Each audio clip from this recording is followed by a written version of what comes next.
Alright, so my name is Brianna Gutchis. I'm going to be taking a video of what it would be like to be discussing a dog neuter with a client. So here we go. Hello, Mrs. Jones. Welcome to the clinic. How can I assist you today? The neuter? Yeah, I can explain it.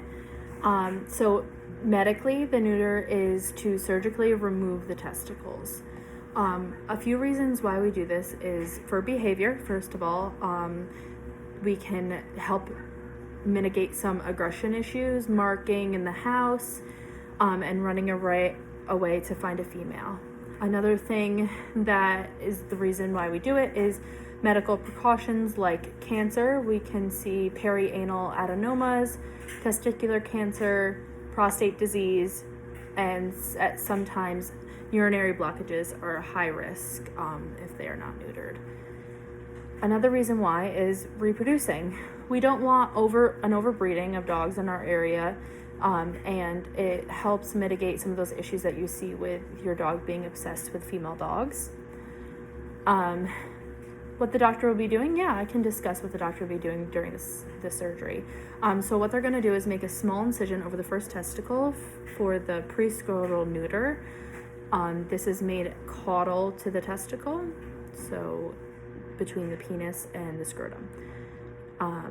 Then they're going to remove a testicle. They're going to strip the cord of the protective casing, ligate, sometimes double ligate with a modified Miller's.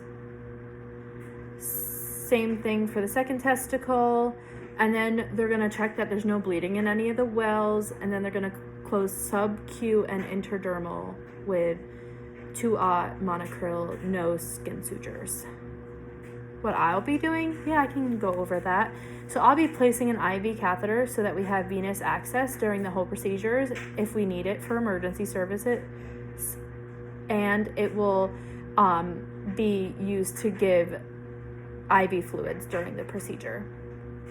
I also help with administering and monitoring anesthesia and monitoring the vitals of the patient.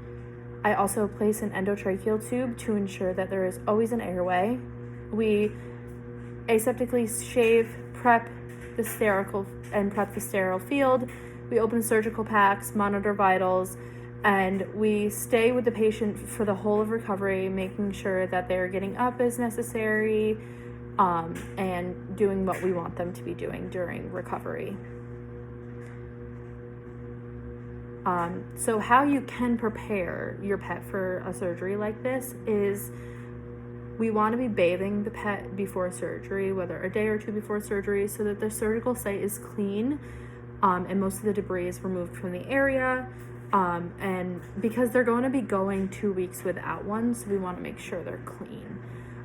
We're not gonna have any food and water after midnight the night before the surgery, just like if we were having a surgery. If the pet needs sedation prior to surgery. So does your dog get aggressive or anything? If so, we can talk about having something to calm them down the night before and the morning of. Pickup might vary. So our drop-off is between 9 and 10 in the morning, and our pickup is between 7 and 8 at night. But if your pet is showing signs that they should not go home that night and they cannot walk out of here, then we might call you and tell you that you need to wait a little bit longer. Aftercare looks like some pain medication, which we prescribe Previcox. We give them a pain medication while they're here with us under anesthesia called Medicam. And then we use trazodone to send home. This is an oral sedation to keep them calm and not running around like crazy.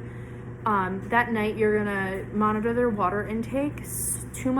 Drinking too much water at one time will cause them to throw up. And then when you take them home, they'll eat half their normal meal in the evening. You can expect them to throw up. Normal food and water the next morning. Leash walking for 2 weeks. They are also going to be going home with an Elizabethan collar, a cone, whatever you'd like to call it, that they will wear for 2 weeks. We do not want them getting bathed, swimming, grooming, soaking the incision, or fully having it submerged, and roughhousing for those 2 weeks as well.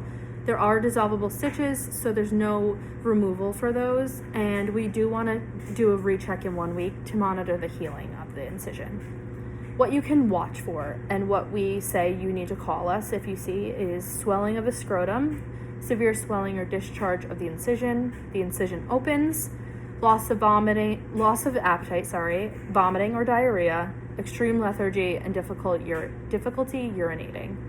Some things to expect are them being wobbly, some lethargy, nausea, and then being sleepy. If there are any questions, you can always call us prior and post anesthetic event so that we can handle that. Thank you. Bye.